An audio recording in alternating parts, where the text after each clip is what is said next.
billion or the 220 billion will go to women entrepreneurs. It's very good.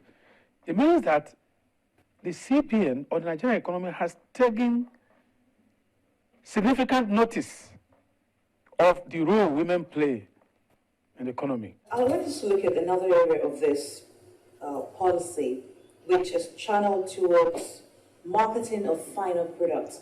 The former governor of the central bank, Lamido Sanusi, was saying that the fund will also address issues that relate to the marketing of final products and how to help to address harvest lost by small farmers. What does that tell you?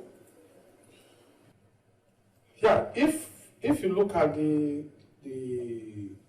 last point you talked about, harvest loss. This policy now, one of the critical issues you want to address is the issue of agricultural value chain. And when you say value chain, it's not just enough for you to produce products, have products produced from the farms. It's how, if you don't put these products into good use and create a value chain by which, one, you get agricultural products, have them processed into raw material that could be used in industries and so on and so forth, you get them lost and you lose a lot of revenue. That's exactly what is meant by that. So when you have a value chain, okay, the farmer can produce his or her products, but these products could be taken further to be processed into either raw materials or into other good uses that industries can use them for. So you don't throw them away or you don't get them lost. So that's one of the things that this fund is also targeting at. At NASME, the Nigerian Association of Small and Medium Enterprises, now how do you think the disbursement process should be like? Firstly, if you look at the guidelines, the Micro, Small and Medium Enterprises Development Fund guidelines, it's very clear. And we are not saying that we want NASME is going to create its own guideline different from what has been stipulated.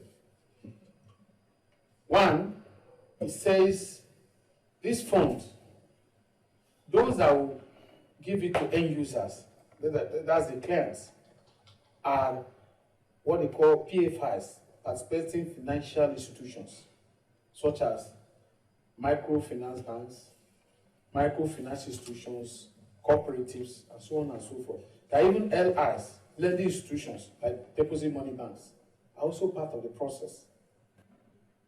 Now, where the policy trying to address our concerns is part of the concern we've been having all along with regards to accessing funds is high interest rate.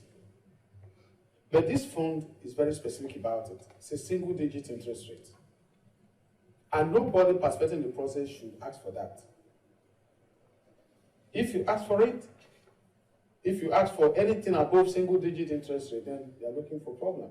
There's even a motivational aspect of it, what they call interest drawback program, IDP. One, if you access the fund and you pay back as and when due, you gain certain percentage of the interest you pay will be given to you back. That's motivating people to, if you borrow, you pay back or as and when due. So that will help you have access to more funds. And other people will also have access to the fund itself. Do you get what I'm saying? So to us, what to expect in NASME is for the system to be transparent. That's one.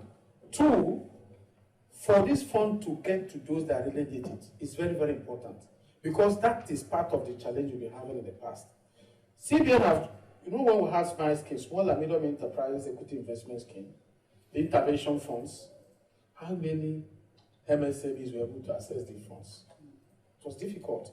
One, high interest rate, and then the conditionalities attached made it very difficult for those that need the money to access.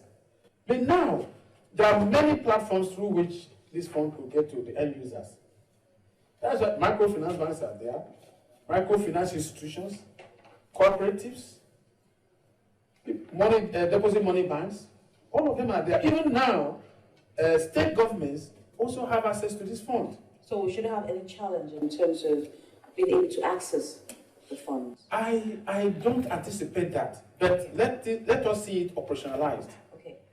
On a final note, I know our time is really fast spent. I would like to ask you the question that has to do with the capacity of the various bodies that you've mentioned, the microfinance institutions, the microfinance banks, to be able to handle the disbursement to this fund. Do you think, what's the position really on the ability to handle this? One, before any of these institutions are mentioned, are registered, the regulatory authority does its due diligence.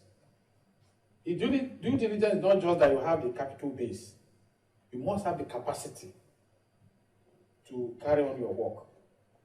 That's one of the conditions you must comply with. Not just having the required capital, but do you have the human capacity? Do you have the infrastructure to carry on this business before you are registered? It's not everyone that applies to be registered as a microfinance or finance institution that gets registered because they are not able to comply with some of these conditions. But there's also an inbuilt mechanism in this guideline, the MSME Development Fund guideline. They call it grants. That grant is a financial provision made to assist the institutions to handle disbursement in capacity building, training of their staff, getting the infrastructure to run the operations, exposing their staff to the required conditions that make them become more efficient. So that grant, if you read the guideline, you see it, is to help the microfinance banks, the microfinance institutions, the cooperatives, to meet even the deposit money banks that lack the capacity to meet up. You apply for it, and it will be given to you. And the regulatory authority will also monitor to know that even for you to apply means you have need for it. And they must monitor to see that you really need this money and you are using it for the purpose for which you apply for it. At this point, I have to just end this conversation. Thank you for your time, A.K. Ibechi. Thank you for coming on the program. Thank you very much. Thank you.